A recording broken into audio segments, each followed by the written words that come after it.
ఓం శాంతి. ఈరోజు మురళి 24/7/2026.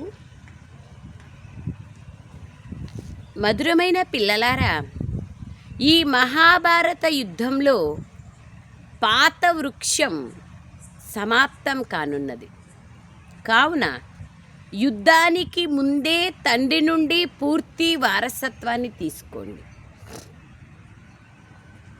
బాబా పిల్లలకు మున్ముందే హెచ్చరిక చేస్తున్నారు. పిల్లలారా, ఇంకా కొంచెం సమయంలో ఈ మహాభారత యుద్ధం అనేది జరిగేది ఉంది, రగులుతానే ఉంది, మీ అందరికీ తెలుసు.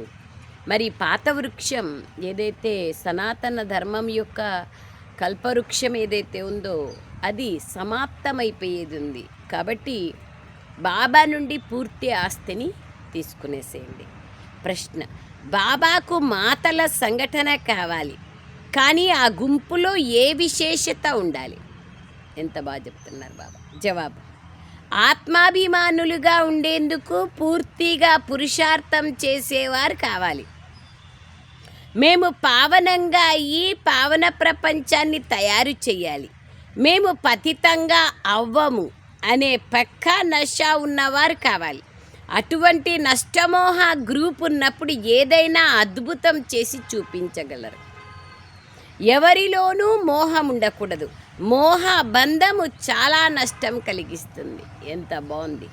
నష్టమోహ స్మృతి స్వరూప అనే పాఠాన్ని పక్కా చేసుకోండి. అనేకాత్మలకు బాబా యొక్క సందేశం ఇచ్చి వారి కళ్యాణం చేయండి, కానీ దానికోసం నష్టమోహులుగా కండి. ఓం శాంతి. ఓం శాంతి. బాబా మధురాతి మధురమైన పిల్లలకు మధురాతి మధురమైన తండ్రి తమను స్వర్గవాసులుగా తయారు చేసేందుకు ఇక్కడికి వచ్చారని తెలుసు. ఇది పిల్లల బుద్ధిలో ఉంది. ఆత్మలైన మనము ఈ స్మృతి యాత్ర ద్వారా పవిత్రంగా అవుతాం. వేరే ఉపాయమే లేదు. బాబా స్మృతి మినహా పవిత్రంగా కావడానికి జ్ఞానం ద్వారా పవిత్రం కాము, సేవ ద్వారా పవిత్రం కాము. స్మృతి యాత్ర ద్వారానే ప్రతి ఒక్కరికి అర్థం చేయించాలి. ఇది ఎంత సహజమైన ఉపాయం! కేవలం తండ్రిని స్మృతి చేయాలి. తండ్రి ఒక్క క్షణంలో ముక్తి, జీవన్ముక్తుల వారసత్వాన్ని ఇస్తారని పిల్లలకు తెలుసు. ఇప్పుడు అందరూ జీవన బంధనంలో ఉన్నారు, రావణ రాజ్య బంధనంలో ఉన్నారు, ఇరుక్కపోయినారు. ఏం చేసేది, మా కర్మ అంటారు. అలా ఇరుక్కపోయినారు. ఈ విషయం గురించి తండ్రికి తెలుసు మరియు పిల్లలకు తెలుసు, ఇంకెవరికీ తెలియదు. బేహద్దు తండ్రిని మనం స్మృతి చేసినప్పుడు లోపల ఆత్మకెంతో సంతోషం కలగాలి. ఎందుకు సంతోషం కలగాలి? బాబా ఎవరు, ఎందుకు వచ్చారు అనేటువంటిది బుద్ధిలో ఉంటే సంతోషం కలుగుతుంది కదా. మీకు నిశ్చయం ఉంది. ఏ తండ్రినైతే అర్ధకల్పం స్మృతి చేస్తూ వచ్చామో ఆ తండ్రి ఇప్పుడు లభించారు. ద్వాపర యుగం నుంచి ఆ తండ్రి కోసం ఎన్ని వ్రతాలు, జపాలు, నోములు, తీర్థయాత్రలు, పొర్లుదండాలు, ఆకుపూజలు ఎన్ని చేస్తా వచ్చినా మా తండ్రి మనకు దొరికారు అనేటువంటి సంతోషం ఉంది అంటున్నారు బాబా. చూడండి, ఒక అడ్రస్ కోసం మీరు ఉదయం నుంచి రాత్రి వరకు వెతుకుతూ ఉంటారు. ఆ అడ్రస్ దొరకదు. ఒక ఊరు లేకపోయి ఉంటే ఏదో కారణే ఆ ఊర్లో వెతుకుతా ఉంటే రాత్రికి ఏ వ్యక్తినైతే మీరు ఎతకాలనుకున్నారో ఆ వ్యక్తి ఎదురుగానే వచ్చి మీకు ఏ అడ్రస్ కావాలంటే ఫలానా అడ్రస్ అంటే నేనే అంటే ఎట్లుంటుంది? ఆ విధంగా ఆలోచన చేసుకోండి. బాబానే వచ్చి మనల్ని ఎన్నుకొని తన పిల్లలుగా చేసుకొని ఆస్తికి వారసులుగా చేస్తున్నారు. అందుకే బాబా అంటున్నారు, మీరు దుఃఖంతో స్మృతి చెయ్యరు. మీరు కూడా స్మృతి చేస్తారు తండ్రిని, కానీ మనం దుఃఖంతో చెయ్యం. ఎవరినైతే మొత్తం ప్రపంచమంతా స్మరిస్తోందో ఆ తండ్రి ఇప్పుడు వచ్చారని మీకు తెలుసు. మీరు ఇక్కడ కూర్చున్నప్పుడు మేము ఒక ఆత్మ అని భావించి కూర్చోవాలని బాబా పదే పదే అర్థం చేయిస్తున్నారు. నేను ఆత్మలకు చదివించడానికి పరమాత్ముడైన తండ్రి పరంధామం నుండి వచ్చారు అని పదే పదే స్మృతిలో ఉంచుకొని మురళిని వినాలి, మురళిని చదవాలి. తండ్రి పరంధామం నుండి వచ్చారు. కల్పకల్పము తమ ప్రతిజ్ఞ అనుసారంగా వస్తారు. మీరు పిలిచినప్పుడు మరియు ఎప్పుడైతే అర్ధకల్పం పూర్తి అవుతుందో అప్పుడు నేను రావాల్సి ఉంటుంది. తన టైం ప్రకారంగా తను వస్తారు. మనము మన సమయం అనుసారంగా పిలుస్తూ వస్తాం. డ్రామా వండర్ఫుల్గా ఉంది. కలియుగం తర్వాత సత్యుగం రావాల్సే ఉంది. కావున నేను రావాల్సే వస్తుంది. ఇది సంగమ యుగం. కేవలం పిల్లలైన మీకే తెలుసు. ఇప్పుడు బాబా వచ్చారు. పిల్లలైన మీరు కూడా సేవ చేస్తారు. ప్రతిదినము పరిచయాన్ని ఇస్తూ ఉంటారు. తండ్రి పరిచయం అందరికీ లభిస్తూ ఉంటుంది. మీరు ఇక్కడ కూర్చున్నారు. బేహద్దు తండ్రి అయిన శివబాబా మనకు మళ్ళీ బేహద్దు వారసత్వాన్ని ఇచ్చేందుకు వచ్చారని మీకు తెలుసు. మీరు బాబా బాబా బాబా అంటారు, అంతే కదా. ఈజీ ఉపాయం అది. మేము శివబాబా వద్దకు వచ్చామంటాం. నేను కల్పపూర్వం వలె సాధారణ తనువులేకొచ్చానని బాబా కూడా అంటారు. శివబాబా బ్రహ్మ యొక్క సాధారణ శరీరం లేకొచ్చారు. ఇది మర్చిపోకూడదు. మాయ ఇటువంటి తండ్రి స్మృతిని కూడా మరిపింపజేస్తుంది. బాబా స్మృతిలోనే అన్నీ. యోగానికి రావాలన్నప్పుడే అన్ని పనులు, యోగానికి కూర్చోవాలనుకున్నప్పుడే అనేకమైనటువంటి ఫోన్లు, మాటలు, వ్యవహారాలు. సో అందుకే బాబా అంటారు, అనేకంగా ఇబ్బందిస్తుంది మాయ. వారి స్మృతి ద్వారానే పతితుల నుండి పావనులుగా కావాలి. సర్వుల సద్గతి దాత ఒక్క సద్గురువే. సిక్కు ధర్మస్థులు కూడా సత్శ్రీ అకాల్ అంటారు. పతిత పావనుణ్ణే సద్గురువు అంటారు. ఓ పతిత పావన రాండి అని పిలుస్తారు. అలా ఆత్మనే పిలుస్తుంది పరమాత్ముణ్ణి. తండ్రిని సమ్ముఖంగా కలుసుకునేందుకు మనం ఇక్కడికి వచ్చామని ఇప్పుడు మీకు తెలుసు. మధుబనానికి వెళ్తాం. ఫస్ట్ టైం మధుబనానికి వెళ్ళినప్పుడు ఎంత ఖుషి ఉంటుంది. బాబాతో కలిసేకెళ్తాం, బాబాతో కలిసేకెళ్తాం. బాబా వచ్చేటప్పుడు కూడా ఎంత ఆనందం ఉంటుంది. ఇప్పుడు వస్తారు బాబా, ఇప్పుడు వస్తారు. సో భగవంతుని కలవడానికి మనం వెళ్తున్నాం అనేది ఉంటుంది. గొప్ప గొప్ప వ్యక్తులు ఒకరినొకరు కలుసుకునేందుకు వెళ్తారు. అప్పుడు వారికి ఎంత మహిమ జరుగుతుంది. ఎంతో అట్టహాసంగా స్వాగతం పలికేందుకు ఉల్లాసంతో బ్యాండు మ్రోగిస్తారు. పాపం బాబా చూడు, బాబా ఎంత గుప్త వేషంలో ఎలాంటి ఆడంబరం లేకుండా పిల్లలైన మనతో ఎవ్వరికీ తెలియకుండా గుప్తంగా వచ్చి కలిసి తనవారిగా చేసుకొని చూడండి. ఫస్ట్ బాబాని వెతికి తనవారిగా చేసుకున్నారు. ఆ తర్వాత మనతో గుప్తంగా కలుస్తున్నారు. తర్వాత అర్హులుగా తయారు చేస్తున్నారు. సత్యుగంలోని ఉన్నత పదవిని పొందేందుకు అర్హులుగా. ఎవరన్నా ఇంత దయ, ఇంత కృప చూపించే వాళ్ళు ఉంటారో చెప్పండి. గుప్త వేషంలో ఇప్పుడు ఎవరొచ్చారు ఇది మీకే తెలుసు. వారిని దూరదేశంలో ఉండే యాత్రికుడు అంటారు. బహుదూరపు బాటసారి. ఆత్మలైన మనం పరంధామ నివాసులం. మనం కూడా అక్కడే ఉంటిమి. మనం మర్చిపోయినాం. ఎరక మరుపుల ఆటలో వచ్చి ఈ సంత జాతరలో పడి ఎందుకు వచ్చినాము, ఎప్పుడు వచ్చినాము, ఎప్పుడు వెళ్తాము, ఏం తీసుకెళ్తాము అనేదంతా మర్చిపోయినాం. పాత్రను అభినయించేందుకు ఇక్కడికి యాత్రికులుగా వచ్చాం. ఇదొక్కటి అర్థమైతే చాలు. ఇదొక్కటి పూర్తి రియలైజేషన్ అయిన కారణంగానే అనేక మంది మహనీయులుగా మారిపోయారు. బాబా వచ్చి అర్థం చేయించే ఒక్కొక్క పదం గురించి ప్రపంచంలో ఎవ్వరికీ తెలీదు. ఇది ఇంపార్టెంట్. బాబానే వచ్చి అన్ని సత్య రహస్యాలను మనకు తెలిపిస్తున్నారని ఈ ప్రపంచంలో ఎవ్వరికీ తెలీదు. మీరు తండ్రి నుండి వింటున్నారు. దాన్ని బాగా ధారణ చేయాలి. మీరందరూ కర్మక్షేత్రంలో యాత్రికులని బాబా చెప్తున్నారు. మనం శాంతిధామ నివాసులం. మళ్ళీ ఇక్కడికి శబ్ద ప్రపంచంలోకొస్తాం. మనం శాంతిధామ యాత్రికులం. 84 జన్మల పాత్రని ఇక్కడ వచ్చి అభినయిస్తాం. చివరికి ఇప్పుడు ఇది అంతిమ సమయం. కావున పాత సృష్టిని కొత్తగా తయారు చేసేందుకు బాబా వచ్చారు. ఇది కూడా మీకు తెలుసు. చిత్రాలు కూడా స్పష్టంగా ఉన్నాయి. స్పష్టంగా బాబా ఏవైతే 7 రోజుల కోర్సు చిత్రాలు ఉన్నాయి కదా, చాలా చాలా అద్భుతాలు అవి. ప్రపంచంలో ఎవరికీ తెలియనటువంటి అమోఘ రహస్యాలు ఉన్నాయి అందులో.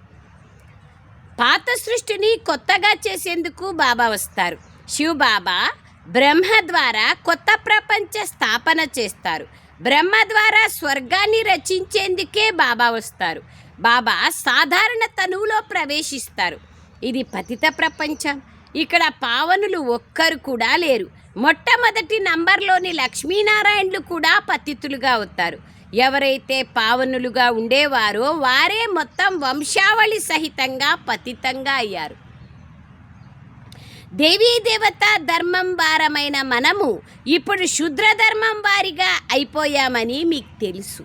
అమెరికా మొదలైన స్థానాలలో గొప్ప గొప్ప షావుకారులు ఉన్నా కానీ సత్యుగం ముందు అమెరికాకు విలువ లేదు. ఇవన్నీ చివర్లో తయారయ్యాయి. ఇదంతా అల్పకాలికమైనదే. ఇవి మనకు తెలుసు అల్పకాలికమైందని. మనలో కూడా నంబర్ వారుగానే తెలుసు. ఎంత తెలుసో మనం యాత్రలో ఉన్నామని వైరాగ్యం వచ్చేది నంబర్ వారే. ఇదంతా అల్పకాలికమైన అట్టహాసం, మాయ యొక్క ఆర్భాటాలు, మాయ యొక్క ఆడంబరం అని తెలుసుకోవడం కూడా నంబర్ వారే. అది తెలుసుకుంటే అయిపోయింది. ఇంకా వినాశం అయితే జరగాల్సిందే. పిల్లలైన మీకు చాలా మంచి నష ఉండాలి. ఏ తండ్రి అయితే మనల్ని స్వర్గాధిపతులుగా తయారు చేస్తారో అటువంటి తండ్రిని మనం స్మృతి చేయకపోవడం ఎంత ఆశ్చర్యం. ఎందుకంటే శబ్దాతీతంగా కావాలి కదా, ఈ ప్రపంచం నుంచి అతీతంగా కావాలా. మనస్సు బుద్ధి హృదయాన్ని పెట్టి స్మృతి చేయాలా. ఇది కష్టమైన పని. బాబా ఎంత బాగా చెప్తున్నారు. ఎవరైనా క్రిస్టియన్స్లకి కన్వర్ట్ చేసుకుంటారు, కన్వర్ట్ అవుతారు. హిందువులు అంటే ఇల్లు ఇస్తామంటే కన్వర్ట్ అయిపోతారు. ఎవరైనా చాలా చాలా పేదవాళ్ళు షావుకార్లకు దత్తుపోతే ఎంత గుర్తు చేసుకుంటారు వాళ్ళని. మా నాయన ఇట్లా అని జన్మించిన నాయన్ని మర్చిపోతారు. కానీ మనం చూడండి బాబాని మర్చిపోతామని చెప్తాం. ఎంత ఆశ్చర్యం. మాయ స్మృతి చెయ్యనివ్వదు. బాబా మాయ మమ్మల్ని స్మృతి చేయనివ్వడం లేదు అని ఇప్పుడు పిల్లలైన మీరంటారు. అరే, ఏ తండ్రి అయితే మిమ్మల్ని 21 జన్మలకు స్వర్గాధిపతులుగా తయారు చేస్తారో వారిని స్మృతి చేయలేరా? ప్రజలు కూడా స్వర్గాధిపతులుగా అవుతారు. అందరూ సుఖంగా ఉంటారు. ఇప్పుడు అందరూ దుఃఖితులుగా ఉన్నారు. ప్రైమ్ మినిస్టర్, ప్రెసిడెంట్ మొదలైన వారికి రాత్రింబవళ్ళు చింత పట్టుకోంది. ఎన్ని చింతలు! యుద్ధాలు మొదలైన వాటిలో ఎంతమంది మరణిస్తూ ఉంటారు. మహాభారత యుద్ధం కూడా ఎంతో ప్రసిద్ధమైనదని మీకు తెలుసు. కానీ అందులో ఏం జరిగింది అన్నది ఎవరి బుద్ధిలోనూ రాదు. మీకు తండ్రి బుద్ధిలో కూర్చోబెట్టారు. ఎంత కూర్చోంది మనకు కూడా నంబర్ 1. మహాభారత యుద్ధంలో అందరూ చనిపోయినారు. ఇది ఎంత పెద్ద మనుష్య సృష్టి ఆత్మల వృక్షం. ఆత్మల వృక్షం కూడా ఉంది, మనుష్య సృష్టి వృక్షం కూడా ఉంది. ఆత్మల వృక్షం పరంధామంలో, మనుష్య సృష్టి వృక్షం ఈ సాకార ప్రపంచంలో. వృక్షం మొదట కొత్తగా ఉంటుంది. ఎంత బాగుంటుంది. లేత ఆకులు వచ్చినప్పుడు ఎంత సుందరంగా ఉంటుంది, ఎంత సాఫ్ట్గా ఉంటాయి. కావున చాలా చిన్నగా ఉంటుంది. ఆ తర్వాత మెల్లగా వృద్ధి అవుతుంది. మొదట ఎప్పుడైతే దైవీ ధర్మం ఉండేదో అప్పుడు వృక్షం ఎంత చిన్నగా ఉండేదో మీకు తెలుసు. ఆది సనాతన దేవీ దేవత ధర్మం ఉండేది. ఒకే ధర్మం, ఒకే కులం, ఒకే భాష, ఒకే అన్నింటిలోనూ ఐకమత్యం ఉండేటువంటి ప్రపంచం సత్యుగం, స్వర్గం. దాన్నే జన్నత్, దాన్నే వైకుంఠం, దాన్నే ప్యారడైజ్ అంటారు. బాబా అంటున్నారు ఇప్పుడు ఎన్ని వెరైటీ ధర్మాలు ఉన్నాయి. ఈ మహాభారత యుద్ధం ద్వారా వీటన్నింటి వినాశము జరగాల్సి ఉంది. కానీ ఈ జ్ఞానం ఎవ్వరిలోనూ లేదు. ఇది అదే యుద్ధం జరుగుతోంది. కానీ దీని ద్వారా ఏమి జరగనున్నది అనేది ఎవరికీ తెలియదు. ఇప్పుడు మీరు ప్రకాశంలో ఉన్నారు, జ్ఞానం యొక్క ప్రకాశంలో. వినాశం జరగాల్సి ఉందని మీకు తెలుసు. ఎంత తెలుసు? అంత పురుషార్థం. కావున మహాభారత యుద్ధానికి ముందే మీ వారసత్వాన్ని తీసుకోవాలి. ఇది చాలా సహజమైన విషయం. పవిత్రంగా అవ్వండి, బాబాని స్మృతి చేయండి. చాలామంది పిల్లలపైన అత్యాచారాలు జరుగుతాయి. పాపం బాబా యొక్క నియమ మర్యాదల్లో నడుచుకోవడానికి కొంతమంది మాతలు ఎన్ని ఇబ్బందులు పడతారు కదా. పాపం పాపాచారాలు జరుగుతాయి.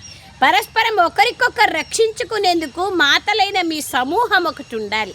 ఎంత బాగా చెప్తున్నారు సంఘటన. మనము బాగా ఆదర్శంగా ఉన్నామంటే అనేక మందిని ఆ విధంగా తయారు చేయాలి కదా. అది బాబా అంటున్నారు. కానీ ఆత్మాభిమానిగా తప్పకుండా అవ్వాలి. మేము తప్పకుండా పావనంగా అవ్వాలన్న పక్కా నిశ్చయం ఉండాలి. ఇటువంటి నశాలో ఉండేవారే అర్థం చేయించగలుగుతారు. మనం తండ్రిని స్మృతి చేయాలి మరియు పవిత్రంగా అవ్వాలి. మనం స్వదర్శన చక్రధారులమన్న నశ అయితే ఉండాలి. మనకు రచయిత అయిన తండ్రి గురించి మరియు రచన చక్రం గురించి తెలుసు. ఇప్పుడు మనం తండ్రి నుండి కొత్త ప్రపంచమైన సత్యుగం యొక్క వారసత్వాన్ని తీసుకోవాలి. మనం 84 జన్మలు ఎలా తీసుకుంటామో అర్థం చేయిస్తూ ఉండండి. నన్ను స్మృతి చేస్తే మీ పాపాలు భస్మమవుతాయి. పావనులుగా తప్పకుండా అవ్వాలి. పావన ప్రపంచానికి వెళ్ళాలంటే పావనంగా తప్పక కావాల్సిందే. నయానో భయానో సామధాన భేద దండోపాయాలు మనకి ఏది నచ్చితే అది సెలెక్ట్ చేసుకోవచ్చు. పావనులుగా తప్పక కావాలి. పావనులనగా పవిత్రులు. కామం మహాశత్రువు. మనం 84 జన్మల చక్రాన్ని పూర్తి చేశాం. ఇప్పుడు తండ్రి నుండి వారసత్వాన్ని తీసుకోవాలి. నన్ను స్మృతి చేస్తే మీ వికర్మలు వినాశం అవుతాయని బాబా చెప్తున్నారు. రిఫ్రెష్ అయ్యేందుకే ఇక్కడికి వస్తారు మధుబనానికి. మీరు తండ్రినైన నన్ను స్మృతి చేయండి. ఇక్కడ 21 జన్మల వారసత్వాన్ని తీసుకోవాలి. ఎవ్వరిపైన మోహం ఉండకూడదు. చెప్పేంత సహజం కానే కాదు. మోహం ఉండే ఉంటుంది. ఎంతో కొంత మోహం ఉంటుంది. రక్త సంబంధం కదా, మోహం ఉంటుంది. దాన్ని సమాప్తం చేసుకోవాలి. ట్రస్టీ ట్రస్టీ ట్రస్టీ ట్రస్టీ బాబాది బాబాది బాబాది అంటే పోతుంది. నష్టమోహులుగా అవ్వాలి. ఈ శరీరం పైన కూడా మోహం ఉండకూడదు. ఇంపార్టెంట్. నిన్న చెప్పారు కదా బాబా ఫ్యాషన్లు చేసుకోకూడదని. ఇది పాత చర్మం, కానీ చదువుకునేందుకు దీన్ని తప్పకుండా సంభాళించాలి. ఇది కుళ్ళిపోయిన పాత శరీరం. ఏమంట? కుళ్ళిపోయిన పాత శరీరం. కుళ్ళిపోయిన వస్తువులు ఎవరైనా ఇస్తే తింటామా? కావున దీనికి ఏదో ఒకటి జరుగుతూ ఉంటుంది. దుఃఖం ఆత్మకే కలుగుతుంది. ఇప్పుడు ఈ శరీరాన్ని వదలాలని మీకు తెలుసు. యోగ బలం ద్వారా దీన్ని నిలబెట్టుకోవాలి. తండ్రిని స్మృతి చేస్తూ ఉండాలి.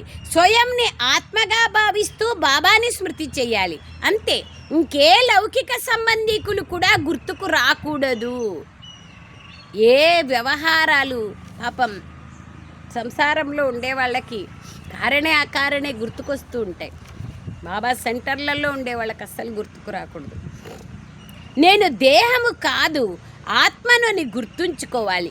నేను ఆత్మలైన మీకు వారసత్వాన్ని ఇచ్చేందుకు వచ్చానని బాబా చెప్తున్నారు. ఆత్మ పవిత్రంగా అయినప్పుడే శరీరం కూడా మంచిది లభిస్తుంది. లేకపోతే ఎట్లా బంగారం అట్లా ఆభరణం కదా. బంగారు ప్యూర్ ఉంటే ఆభరణాలు కూడా బాగుంటాయి. ఇప్పుడు మన ఆత్మ పావనంగా కావాల్సి ఉందని మీకు తెలుసు. మనం పవిత్రంగా ఉన్నప్పుడు లక్ష్మీనారాయణలాగా ఉంటుంది. ఈ లక్ష్మీనారాయణలు 84 జన్మలు తీసుకున్నారు. మొత్తం సూర్యవంశం అంతా 84 జన్మలు తీసుకున్నారు. చంద్రవంశీయుల గురించి 84 జన్మలు అన్నారు. సూర్యవంశంలో ఎవరైతే మొట్టమొదట దాసదాసీలుగా అవుతారో వారు మళ్ళీ త్రేతాయుగంలో ఎంతో కొంత పదవిని పొందుతారు. అండర్లైన్ చేసుకోండి. సూర్యవంశంలో దాసదాసీలుగా అయిన వాళ్ళు కిందికి దిగుతా చంద్రవంశంలో ఏదో కొంత పదవిని పొందుతారు.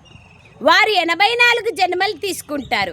రాజా రాణి ప్రజలు మొదలైన దాసదాసీలు ఎవరైతే సూర్యవంశంలోకి వస్తారో వారే 84 జన్మలు తీసుకుంటారు. ఈ విధంగా మీతో మీరు మాట్లాడుకోవాలి. మనం 84 జన్మలు ఎలా తీసుకుంటాము? విచారసాగర మంథనం చేయాలి. అదే స్వదర్శన చక్రధారిగా కావడం అంటారు. ఎంత వీలైతే అంత తండ్రిని మరియు వారసత్వాన్ని స్మృతి చేస్తూ ఉండండి.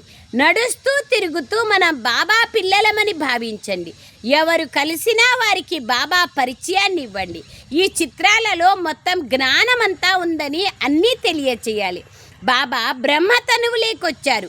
మనమంతా బ్రహ్మకుమారి కుమారులం కదా. బీకేలైన మనల్ని స్వర్గాధిపతులుగా తయారు చేసేందుకు బాబా వచ్చారు. ఆత్మలందరికీ తండ్రి ఒక్కరే. మనం బ్రహ్మకుమారి కుమారులం. మీ కార్డులను కూడా చూపించవచ్చు.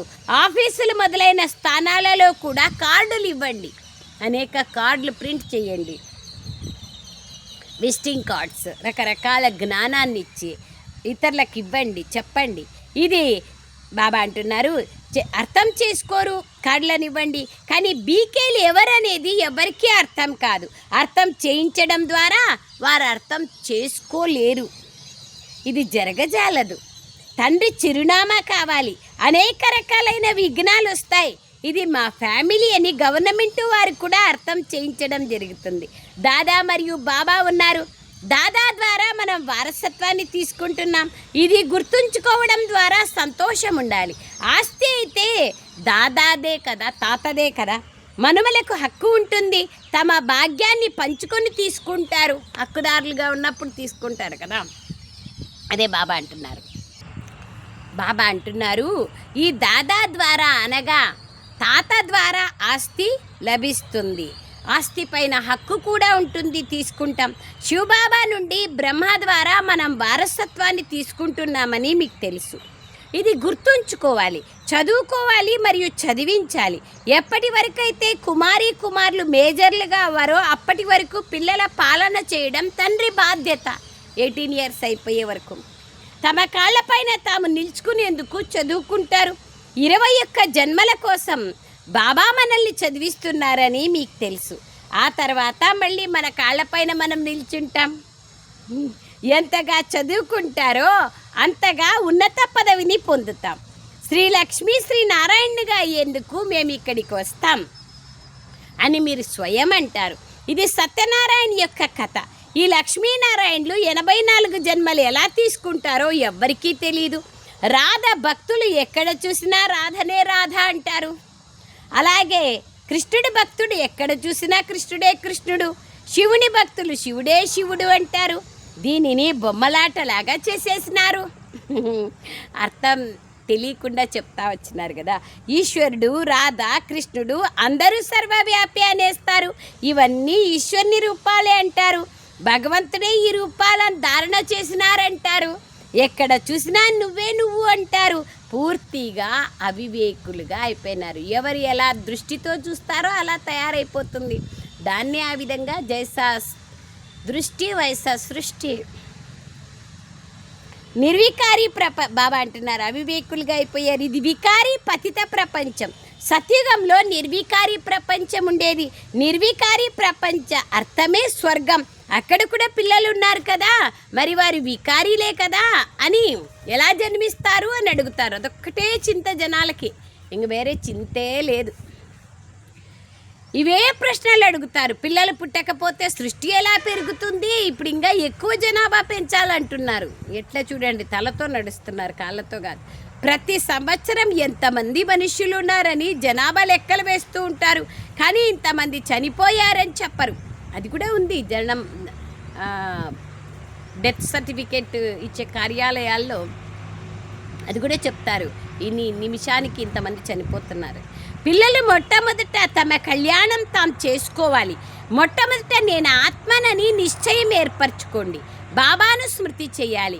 అంతిమ సమయంలో ఎవరైతే నారాయణ్ణి స్మరిస్తారో వారే నారాయణ పదవిని పొందుతారు.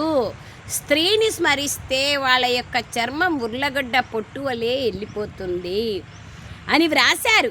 కానీ నారాయణ్ని స్మరించడం అన్నది అయథార్థంగా రాశారు. శివుణ్ణి స్మరించాలి. అది బాబా అంటున్నారు. నారాయణలాగా అవుతాం. బాబా అంటారు, నిజానికి అంతిమ సమయంలో ఎవరైతే శివబాబాను స్మరిస్తారో వారే ఉన్నత పదవిని పొందుతారు. బాబా అంటున్నారు, నారాయణ్ని స్మరించడం అనేది అయథార్థం. నిజానికి అంతిమ సమయంలో ఎవరైతే శివబాబాని స్మరిస్తారో వాళ్ళే ఉన్నత పదవిని పొందుతారు. ఎవరైతే అదే చింతలో మరణిస్తారో వారు స్వర్గంలో నారాయణలాగా అవుతారు. అంతిమ సమయంలో నారాయణ్ని స్మరించాలని ఎందుకంటారు? కృష్ణుడు జ్ఞానం ఇచ్చినప్పుడు మరి కృష్ణుడిని స్మరించాలి కదా. కృష్ణుడిని స్మృతి చేస్తారు. కానీ నారాయణ గురించి ఎవరికీ తెలీదు. కృష్ణ జయంతి జరుపుకుంటారు. రాధ జయంతి ఏమైంది? కృష్ణ జయంతిని జరుపుకుంటారు కదా, మరి నారాయణ జయంతి ఎందుకు జరుపుకోరు? ఎంత బాగా చెప్తున్నారు చూడండి బాబా. కృష్ణుడే నారాయణుడు కదా, మరి నారాయణ జయంతి ఎక్కడి నుంచి వస్తుంది? అందుకే వాళ్ళు జరుపుకోరు. కృష్ణ జయంతి జరుపుకుంటారు. బాల్యంలో కృష్ణుడు, పట్టాభిషేకం తర్వాత నారాయణుడు కదా. కానీ రాధ జయంతిని అంత వైభవంగా జరుపుకోరు, కృష్ణుని జయంతి అంతా. కృష్ణ జయంతిని జరుపుకుంటారు. నారాయణ జయంతిని ఎందుకు జరుపుకోరు అడగండి. మహారాజా మహారాణులైన లక్ష్మీనారాయణల గురించి ప్రపంచంలో ఎవరికీ తెలియదు. ప్రజాపిత బ్రహ్మముఖ వంశావళి కూడా ఉంటారు కదా, వారు ఏమైనారు? మిగతా వాళ్ళందరూ ఎక్కడ పోయినారు? బాబా ఎంత బాగా చూడండి, ప్రతి ఒక్క విషయాన్ని స్పష్టంగా క్లారిటీగా చెప్తారు. బ్రాహ్మణ దేవత అయిన మహా అంటారు. బ్రహ్మముఖ వంశావళి ఉండేది. బ్రహ్మ ద్వారా శివబాబా బ్రాహ్మణ ధర్మాన్ని స్థాపన చేస్తున్నారని పిల్లలకు అర్థం చేయిస్తారు. బ్రాహ్మణ ధర్మాన్ని బ్రహ్మ రచించలేదు, శివబాబా బ్రహ్మ ద్వారా రచించినారు. శివబాబా రచిస్తారు. ఇతడు ఇప్పుడే బ్రహ్మగా అవుతారు కదా, లేకుంటే దాదా లేఖరాజు కదా. మనలాగానే కార్యవ్యవహారాలు చేసేవాళ్ళు, వజ్రాల వ్యాపారం చేసేవాళ్ళు, దాన ధర్మాలు చేసేవాళ్ళు, భక్తి శ్రద్ధ చేసేవాళ్ళు. కానీ ఎప్పుడైతే బాబా దొరికినారో అప్పుడు బ్రహ్మగా అయ్యారు. అచ్చా, मीठे मीठे सिखलदे बच्चों प्रति मात पिता बाप दादा का याद प्यार और गुड मॉर्निंग. रूहानी बाप की रूहानी बच्चों को नमस्ते. हम रूहानी बच्चों की रूहानी मात पिता बाप दादा को याद प्यार गुड मॉर्निंग और नमस्ते नमस्ते नमस्ते बाबा नमस्ते. ధన్యవాదాలు బాబా, ధన్యవాదాలు. సారాంశం.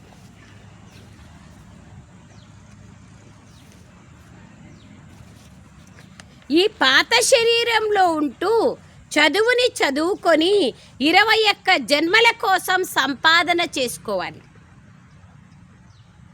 కావున దీన్ని సంభాళించుకోవాలి. మోహం ఉండకూడదు కానీ సంభాళించుకోవాలి. ఇదే తెలివి కావాలి, ఈ తెలివి కావాలి. అంతేకాని దీనిపైన మోహమును పెట్టుకోకూడదు. మంచి మంచివి తినిపించల్లా, బాగుండాల దీనికి అనేది ఉండకూడదు. బాబా ఉంచుకోమన్నారు కదా అని. రెండవ పాయింట్, అంతిమ సమయంలో ఒక్క శివబాబానే గుర్తుకొచ్చే విధంగా అభ్యాసం చేయాలి. ఇంకా ఏ చింతనలేకి వెళ్ళకూడదు. మీ కళ్యాణం మీరు చేసుకోవాలి అంతే. వరదానం, మాస్టర్ జ్ఞాన స్వరూపులుగా అయ్యి అమాయకత్వాన్ని సమాప్తం చేసుకునే జ్ఞానస్వరూప యోగయుక్త ఆత్మలుగా కండి. మాస్టర్ జ్ఞాన స్వరూపులుగా అయ్యి అమాయకత్వాన్ని సమాప్తం చేసుకోండి. అట్లాంటి జ్ఞానస్వరూపులుగా యోగయుక్త ఆత్మలుగా కండి. మాస్టర్ జ్ఞానస్వరూపులుగా అయ్యేవారిలో ఎటువంటి అమాయకము ఉండదు. నాకు తెలీదు అనేది ఉండదు. తెలియదు అనేది కూడా ఒక పాపమే కదా, నేరం కదా. తెలుసుకోవాలి కదా, ప్రయత్నించాలి. వారు ఈ విషయం గురించి మాకు తెలీదు అంటూ తమని తాము తప్పించుకోరు. జ్ఞానస్వరూపులైన పిల్లలలో ఏ విధమైన అజ్ఞానము ఉండదు.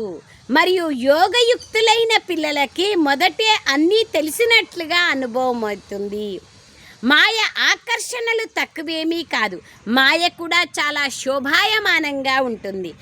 కావున దాని నుండి జాగ్రత్తగా ఉండాలి. ఎవరైతే అన్ని రూపాలలోనూ మాయ జ్ఞానమును అర్థం చేసుకుంటారో వారు ఓడిపోవడం అసంభవం.